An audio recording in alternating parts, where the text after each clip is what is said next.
இந்த அஞ்சல் இருந்துட்டு இப்போது சரியாக ஸ்கெட்ச் போட்டு நம்ம இலக்கியாவை வசமாக மாட்ட வச்சுட்டாங்க. ஒரு பக்கம் நம்ம கௌதமும் நம்ப மாட்டேங்கிறாங்க. அதே மாதிரி ஜானகி வந்துட்டு பயங்கர கோவத்தோட வந்து பேசிட்டாங்க. இது எல்லாத்தையுமே கேட்டு நம்ம இலக்கியா வந்துட்டு இதுக்கு மேலேயும் இப்படியே இருந்தால் கண்டிப்பாக வேலைக்கு ஆகாது.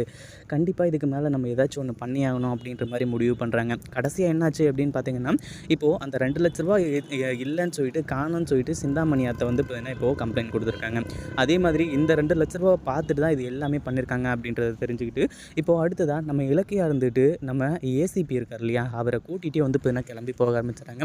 அங்கே போனதுக்கப்புறமா என்ன ஆகுது அப்படின்னு பார்த்தீங்கன்னா, இந்த சிந்தாமணியை கைது பண்ண சொல்கிறாங்க. ஏன்னா நம்ம வசந்தும் அவங்க அம்மாவும் வச்சுருந்தது இலக்கியா கொடுத்த 2,00,000 இன்னும் 2,00,000 எங்கே அப்படின்னு சொல்லிட்டு வீடு ஃபுல்லாக சோதனை போடும்போது தான் அந்த பணத்தை வந்து பார்த்தீங்கன்னா இந்த சிந்தாமணியை ஒழிச்சு வச்சுருக்கிறது தெரிய வருது. கடைசியில் இப்போது கோர்ட் வரைக்கும் போய், அதாவது போலீஸ் ஸ்டேஷன் வரைக்கும் போய் அங்கே வந்து பார்த்தீங்கன்னா ஒரு சில பிரச்சனை வந்துச்சு இல்லையா, அந்த ஒரு பிரச்சனைனால இப்போது அவங்கள வந்து பார்த்தீங்கன்னா அரெஸ்ட் பண்ணுறாங்க. அதாவது இந்த சிந்தாமணியை. இது உண்மையிலேயே அஞ்சலிக்கும் சிந்தாமணிக்கும் வந்து பார்த்தீங்கன்னா மிகப்பெரிய ஒரு அதிர்ச்சியான ஒரு விஷயம் தான்.